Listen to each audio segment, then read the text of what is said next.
എടോ തന്നോട് ഞാൻ ഓഫീസിൽ വന്നപ്പോഴേ പറഞ്ഞല്ലേ ഇവിടെ വേക്കൻസി ഒന്നും ഇല്ലെന്ന്. സാറേ ഞാൻ ഓഫീസിൽ പോയപ്പോൾ ആ വേക്കൻസിക്കുള്ള ആളിനെ എടുത്തില്ലെന്ന് പറഞ്ഞു. അതേ ഞാൻ വന്നത്. അതിന് സാറിന് എക്സ്പീരിയൻസ് സ്റ്റാഫിനാണ് വേണ്ടതെന്ന് പറഞ്ഞു. എനിക്കാണെങ്കിൽ മാർക്കറ്റിംഗ് ഫീൽഡിൽ 5 വർഷത്തെ എക്സ്പീരിയൻസ് ഉണ്ട് സാറേ. അതൊക്കെ ശരിയാ, പക്ഷെ തന്നെ എനിക്ക് വേണ്ട. എന്താ സാറേ അങ്ങനെ പറഞ്ഞു? പറയാൻ കാര്യം ഉണ്ടായിട്ട്. സാറിനെ ജോലിക്ക് എടുത്തിട്ട് ഞാനൊരു മോശം എംപ്ലോയി ആണെങ്കിൽ സാറിനെ പറഞ്ഞു കിട്ടും. പക്ഷേ ഈ ജോലി എനിക്ക് തരണേ സാറേ, പ്ലീസ്. എടോ തന്നെ ജോലിക്ക് എടുത്താലേ എൻ്റെ സ്ഥാപനത്തിലെ മറ്റു ജീവനക്കാരും പണിയെടുത്ത് പോകും. അമ്മാതിരി ചെയ്തല്ലേ ഇയാൾ പഴയ സ്ഥാപനത്തിൽ ചെയ്തു വെച്ചേക്കുന്നത്. അത് ഈ കേരളം മുഴുവൻ പാട്ടാ. ഇതേ കൂടുതലല്ല ഞാൻ പറയണോ? സാറേ പ്ലീസ്. നടക്കത്തില്ല. നാളെ നീ എൻ്റെ സ്ഥാപനത്തിൽ ഈ തെമ്മാടത്തിനും കാണിക്കുന്നില്ലെന്ന് ആര് കണ്ട്?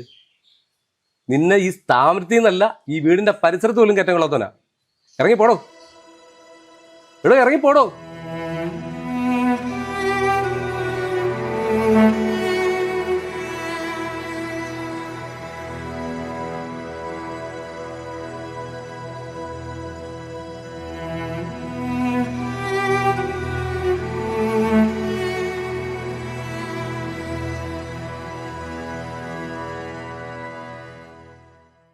ശാന്ത, താനെന്തിനാ അവിടെ നിൽക്കുന്നത്?